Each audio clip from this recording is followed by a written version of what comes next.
Hi guys, welcome to our channel mister సిసింద్రి.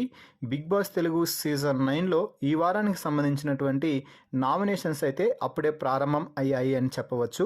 3వ వారం elimination పూర్తి కాగానే 4వ వారం ఎలిమినేషన్ కోసం నామినేషన్స్ని అయితే ప్రారంభించేశారు బిగ్ బాస్.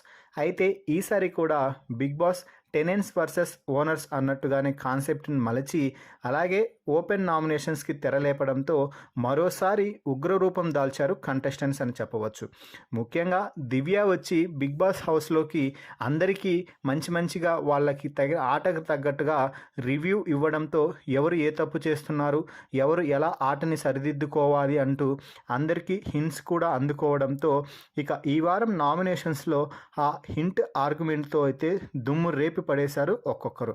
ముఖ్యంగా సంజన, హరీష్, సుమన్ శెట్టి, రాము రాథోడ్, పవన్ కళ్యాణ్, శ్రీజ ఇలా ప్రతి ఒక్కరూ కూడా నామినేషన్స్లో తమ సత్తా అయితే నిరూపించుకున్నారు అనే చెప్పవచ్చు. ముఖ్యంగా అయితే హరీష్ అలాగే సంజన మధ్య వార్ దాదాపుగా గంటకు పైగా జరిగింది.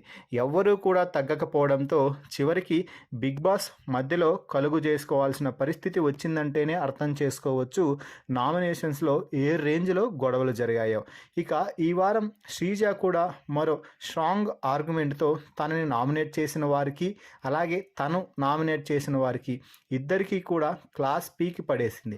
ఇక మాస్క్ మ్యాన్ హరీష్ అయితే ఎప్పటిలాగే తన వాదన తన మాటలతో అందరినీ భయభ్రాంతులకు గురి చేశాడని చెప్పవచ్చు. సో మొత్తంగా నామినేషన్స్ ముగిసే సమయానికి 7 మంది అయితే 4వ వారం నామినేషన్స్లోకి రావడం జరిగింది. ఆ 7 మంది కంటెస్టెంట్స్ ఎవరు అంటే సంజన, హరీష్, భరణి, సుమన్ శెట్టి, రీతు, రాము రాథోడ్, ఢెమాన్ పవన్. మరి ఈ 7 మందిలో 4వ వారం ఎలిమినేషన్లో భాగంగా ఎవరు ఎలిమినేట్ అవ్వాలని మీరు కోరుకుంటున్నారో వారి పేరుని కామెంట్స్ రూపంలో తెలపండి. అలాగే మీకు ఇష్టమైన కంటెస్టెంట్ పేరును కూడా కామెంట్స్ రూపంలో తెలుపగలరు. మరిన్ని బిగ్ బాస్ లైవ్ అప్డేట్స్ కోసం మన ఛానల్ని చూస్తూ ఉండండి. Please subscribe our YouTube channel mister సిసింద్రి.